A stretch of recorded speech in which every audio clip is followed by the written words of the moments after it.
আর খবর দিনভরে এবার নজর রাখবো চাকরি পেয়েও চাকরি গেল দুই শিক্ষকের। বরখাস্ত করলো এসএসসি। উচ্চ প্রাথমিকে চাকরি পেতে ভুয়ো নথি, এমনটাই অভিযোগ। ঠিক কি ঘটেছে আরো বিস্তারিত জানাতে পারবে সোমরাজ, রয়েছে আমার সঙ্গে। সোমরাজ, চাকরি তো পেলো, তারপর কেন চাকরি গেল এই দুই শিক্ষকের? দেখো, যেটা কারণ হিসাবে জানা যাচ্ছে যে একাডেমিক ডিগ্রি স্কুল সার্ভিস কমিশনকে চাকরি পাওয়ার সময় যে নথি হিসেবে দেওয়া হয়েছিল ওই দুই প্রার্থীর তরফে, তারপর দেখা যায় যে সেই নথিগুলি ভুয়ো। অর্থাৎ ইউজিসি স্বীকৃত বিশ্ববিদ্যালয় থেকে একাডেমিক ডিগ্রি করার কথা বলা হলেও পরে ইউজিসি স্কুল সার্ভিস কমিশনকে চিঠি দিয়ে জানিয়েছে যে সংশ্লিষ্ট বিশ্ববিদ্যালয় ইউজিসি অনুমোদিত নয়। তারপরেই স্কুল সার্ভিস কমিশন দুজন চাকরি প্রার্থীকে চিঠি লিখে জানিয়ে দিল তারা স্কুলে চাকরি করার যোগ্য নয়, অর্থাৎ তাদেরকে চাকরি থেকে বরখাস্ত করা হচ্ছে।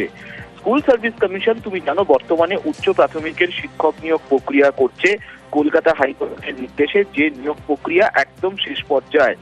এই প্রক্রিয়াতেই চাকরি পেয়েছিলেন দুজন শিক্ষক, যারা পূর্ব মেদিনীপুর জেলায় চাকরি পেয়েছিলেন বলে সূত্র মারফত জানা যাচ্ছে।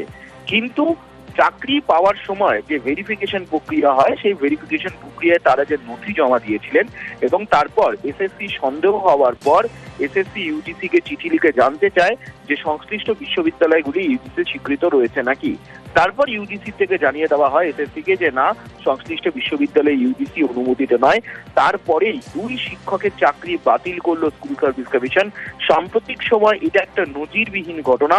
তার কারণ এসএসসির তরফে ত্রিস্তরীয় যাচাই প্রক্রিয়া হয় এই নথি দেওয়াকে কেন্দ্র করে, এবং যেটা সূত্রমারফত জানা যাচ্ছে আরো কয়েকজন চাকরি প্রার্থীর নথি এখন স্ক্যানারে রয়েছে এসএসসির, সেই নথিগুলিও যাচাই করা হচ্ছে। এরা কি নিয়োগপত্র পেয়ে গিয়েছিল? একদমই, দেখো, এরা নিয়োগপত্র পেয়ে গিয়ে চাকরিতে যোগদান করার অপেক্ষায় ছিল। কারণ স্কুল সার্ভিস কমিশন যখন সন্দেহ করে যে সংশ্লিষ্ট প্রার্থীদের নথি ভুয়ো, অর্থাৎ যে বিশ্ববিদ্যালয় থেকে তারা একাডেমিক ডিগ্রি করার কথা বলছেন সেই বিশ্ববিদ্যালয়ের অস্তিত্ব তারা পাচ্ছেন না, এবং তারপরেই ইউজিসি কে চিঠি লেখা হয় এবং ইউজিসির তরফে চিঠির উত্তর না আসা পর্যন্ত তাদেরকে স্কুলে যোগ দিতে বারণ করা হয়। তারপরেই এসএসসির তরফে এই ইউজিসি যখন চিঠির উত্তর দেয়, এসএসসি সম্প্রতি এই সপ্তাহেই চিঠি দিয়ে সংশ্লিষ্ট দুই প্রার্থীকে জানিয়ে দিয়েছে যে তারা চাকরি করার যোগ্য নন, অর্থাৎ তাদের চাকরি বাতিল করা হলো। এবং তোমাকে জানিয়ে রাখি, আরো কয়েকজন চাকরি প্রার্থীর নথি নিয়েও এসএসসির কাছে সন্দেহ তৈরি হয়েছে এবং সেই নথিগুলো নিয়েও সংশ্লিষ্ট কর্তৃপক্ষদের চিঠি লিখে জানতে চেয়েছে এসএসসি যে তাদেরও নথিগুলি ভুয়ো না সঠিক। সাম্প্রতিক সময় এটা একটা নজিরবিহীন ঘটনা যে স্কুল সার্ভিস কমিশনের অধীনে চাকরি পাচ্ছেন চাকরি প্রার্থীরা, কিন্তু ভুয়ো নথি থাকার কারণে তাদের চাকরি বাতিল করে দিল স্কুল সার্ভিস কমিশন, যা সাম্প্রতিক সময় নজিরবিহীন। দুজনের চাকরি বাতিল ইতিমধ্যে এসএসসি করলো, আরো কয়েকজন চাকরি প্রার্থীর নথি স্ক্যানারে রয়েছে স্কুল সার্ভিস কমিশনের। বেশ, এবার বনগাঁর দিকে নজর রাখতে হবে। কেন? তার কারণ টাকা নিয়ে সরকারি চাকরির টোপ। হ্যাঁ, লক্ষ লক্ষ টাকা নিয়ে সরকারি চাকরির টোপ আর এক মহিলাকে গ্রেপ্তার করেছে গোপালনগর থানার পুলিশ। আরো বিস্তারিত জানতে পারবো অনিরুদ্ধর কাছ থেকে।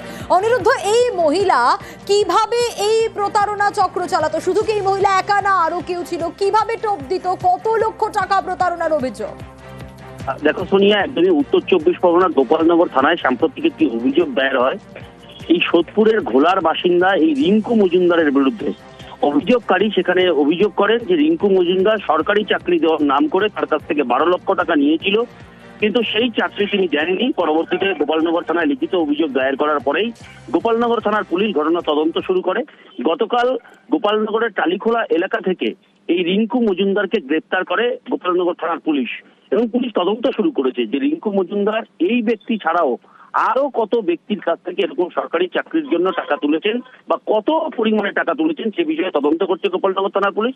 এবং আজ তাকে 7 দিনের পুলিশ হেফাজতের আবেদন জানিয়ে বনগাঁ মহকুমা আদালতে পাঠিয়েছে পুলিশ। বেশ,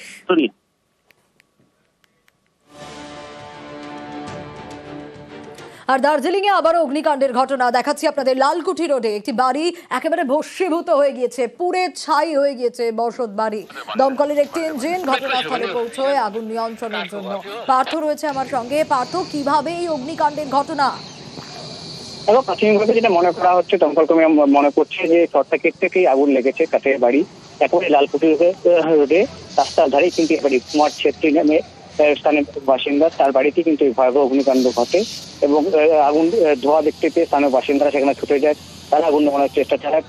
পরে দার্জিলিং থেকে দমকল একটি ইঞ্জিন যায় এবং তারপরে আগুন কিন্তু নিয়ন্ত্রণে আসে, যাতে অন্য আগুন দ্রুত না ছড়ায় সেই চেষ্টায় কিন্তু চালায় স্থানীয় বাসিন্দা এবং দমকল কর্মীরা। দার্জিলিং সদর থানার পুলিশও ঘটনাস্থলে গিয়েছে এবং গোটা বিষয়টি খতিয়ে দেখতে দমকল কর্তারা এবং যে সব ঘটনাটি ঘটে ওই সময় বাড়ির যে কর্ত্রী তিনি কিন্তু রান্না করেছিলেন এবং আগুন লাগায় দ্রুত তিনি নিজের বাড়ির থেকে বেরিয়ে আসে কোনো হতাহত কিছু খবর। বেশ, आप कैसे लगा है आपको मालूम नहीं? नहीं, तो घर कितना बचा सके आप लोग? कुछ भी नहीं बचा। कुछ दिन आगे तो मुख्यमंत्री आपके लिए आए थे। हाँ, क्या बोलना चाहेंगे? हेल्प कर दीजिए प्लीज। আর পাঞ্জাবে দ্য বার্নিং ট্রেন, ভয়ঙ্কর ছবিটা। গরিব রথ এক্সপ্রেস, দাউ দাউ করে আগুন জ্বলছে।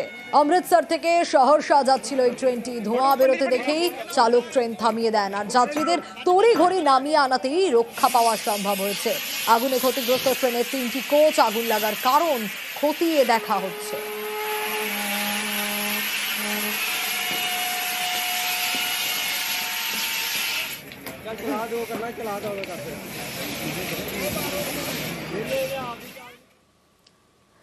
অন্যদিকে 48 ঘন্টার যুদ্ধবিরতির পর আবারও আফগানিস্তানে হামলা।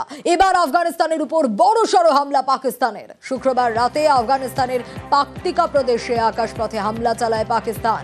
তাতেই 3 জন ক্রিকেটার সহ 8 জনের মৃত্যু হয়েছে। পাকিস্তানের হামলায় নিহত আফগানিস্তানের 3 ক্রিকেটার কবির, শিবঘাতুল্লাহ এবং হারুন। প্রতিবাদে আগামী নভেম্বরের ত্রিদেশীয় সিরিজ থেকে দল তুলে নিল আফগানিস্তান ক্রিকেট বোর্ড। সিরিজে পাকিস্তান এবং শ্রীলঙ্কার বিরুদ্ধে তাদের খেলার কথা ছিল, কিন্তু পরিবর্তিত পরিস্থিতিতে আফগানরা না খেলার সিদ্ধান্ত নিয়েছে। 3 ক্রিকেটারের মৃত্যুতে আফগানিস্তান ফুঁসছে। আফগানিস্তান ক্রিকেট বোর্ডের তরফে বলা হয়েছে, পাকতিকা প্রদেশের উরগুন জেলার ক্রিকেটারদের উপর কাপুরুষোচিত হামলা চালিয়েছে পাকিস্তান। তারা শহীদ হয়েছে। আফগানিস্তান ক্রিকেট বোর্ড এই ঘটনায় গভীরভাবে শোকাহত। ক্রিকেটাররা একটি বন্ধুত্বপূর্ণ ম্যাচ খেলতে এর আগে পাকতিকার রাজধানী শরানায় গিয়েছিলেন। শোক প্রকাশ করেছেন আফগান অধিনায়ক রশিদ খান।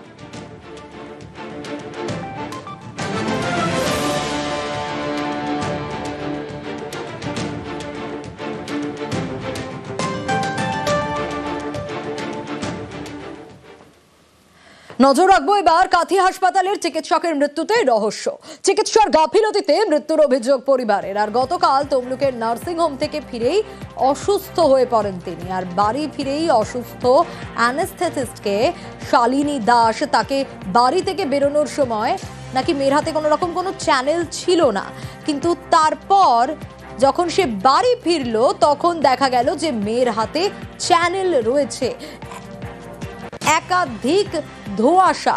নার্সিংহোমে তাকে নিয়ে যাওয়া হয়। তারপর সিসি ক্যামেরা ফুটেজে কি দেখা যাচ্ছে দেখাই আপনাদের সেই সিসি ক্যামেরা ফুটেজ। দেখুন, সিসি ক্যামেরা ফুটেজ আপনাদের দেখাচ্ছি। শালিনী দাস এবং চিকিৎসক শালিনী দাস, তাকে নার্সিংহোমে নিয়ে যাওয়া হয়। যে ছবি আপনাদের দেখাচ্ছি, যে সিসি ক্যামেরা ফুটেজ আপনাদের দেখাচ্ছি,